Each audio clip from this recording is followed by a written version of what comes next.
I realize this issue came up as of late or definitely stood out enough to be noticed as of late, when you attempted to offer a guidance to Miley Cyrus and the underlying letter that you composed. You needed to. Goodness, guess what? Each and every day of your life, the music business is a degenerate, profoundly degenerate field, is brimming with only vampires and pimps. Truly. What's more, you were unable to comprehend it except if you were in it. Furthermore, the best way to endure it is love music. Miley Cyrus uncovered for ridiculing Sinead O'Connor when she requested help. In the domain of amusement, the entwining of acclaim and examination frequently opens big names to both veneration and analysis as of late. One such contention that sent shockwaves through the business was the disclosure of Miley Cyrus supposedly ridiculing individual craftsman Sinead O'Connor during a snapshot of weakness. As the media disentangled this agitating occurrence, the public's interest was provoked and banters on the moral ramifications of big-name direct indeed became the overwhelming focus.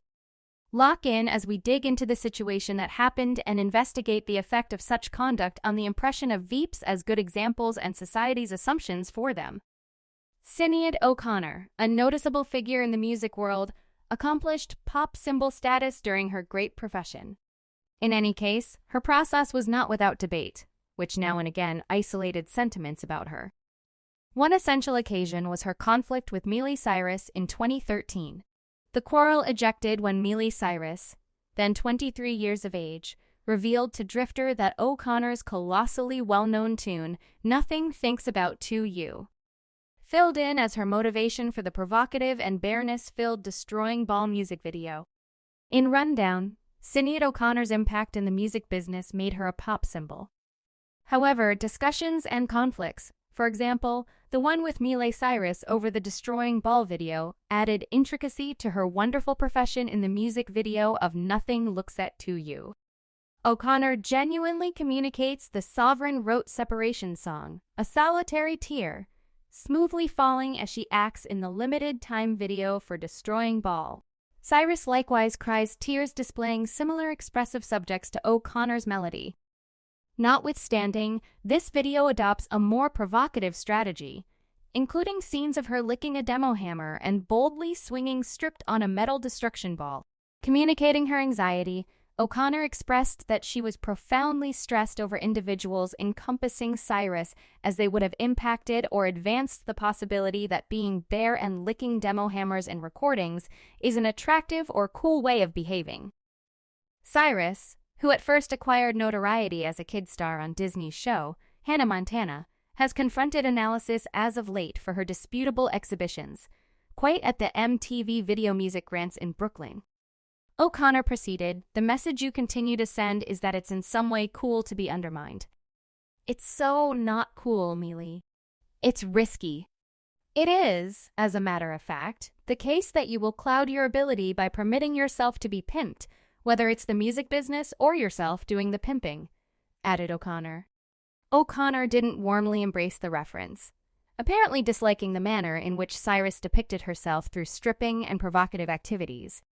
In the video communicating her anxiety, O'Connor wrote a blistering public statement to the vocalist, forewarning her about the potential mischief that could emerge from permitting herself to be taken advantage of.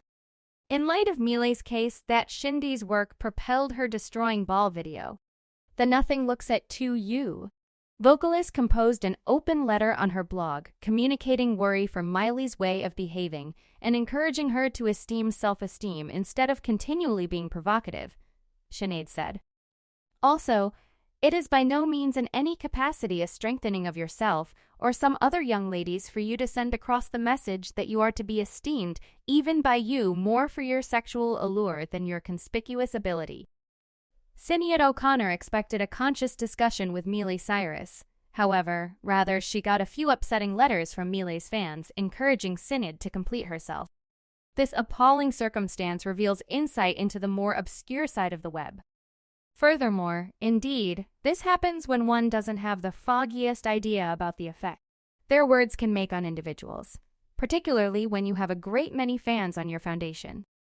This prompted 2 additional emphatic letters from Sinead, who as of late discovered that her bipolar analysis was mistaken. She requested that Miley apologize for downplaying psychological sickness.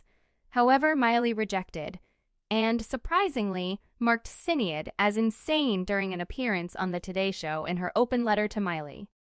Sinead stresses that Miley's activities are sending a risky message to her fans as they downplay the earnestness of psychological wellness issues. While the letter might not have been planned as a conscious individual assault, the vocalist from Tennessee saw it that way. Accordingly, the MTV Grant champ fought back by sharing a tweet from the veteran vocalist in which she had looked for help with tracking down an emotional wellness treatment office in Ireland because of her continuous battles with mental issues. The artist asserted that such assets were trying to access in the country.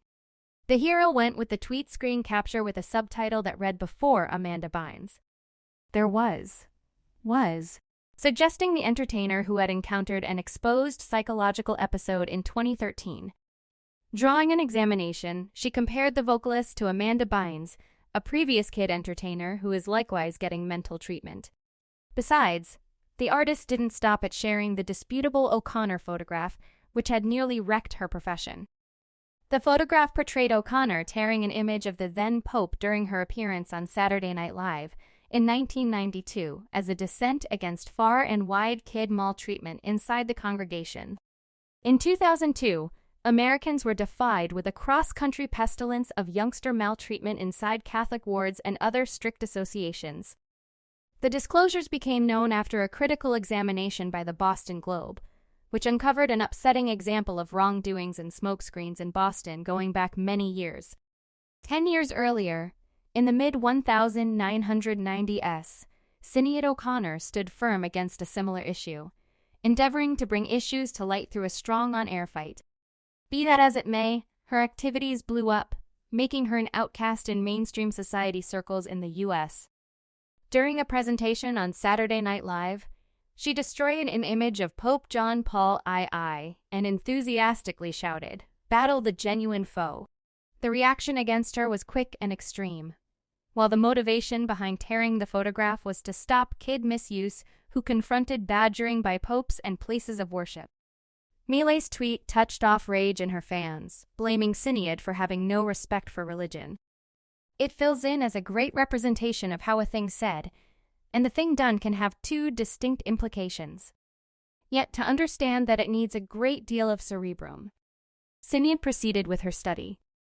O'Connor impugned Cyrus's casual attitude as risky and untrustworthy, communicating worry about its adverse impact on young ladies. Have not a single clue of risk by any means or obligation? Eliminate your tweets right away or you will hear from my attorneys, she cautioned. She should have a web-based entertainment group. They ought to be across it. That is all there is to it for the present recordings, folks. In any case, did you folks are familiar with Sinead's concealed last message?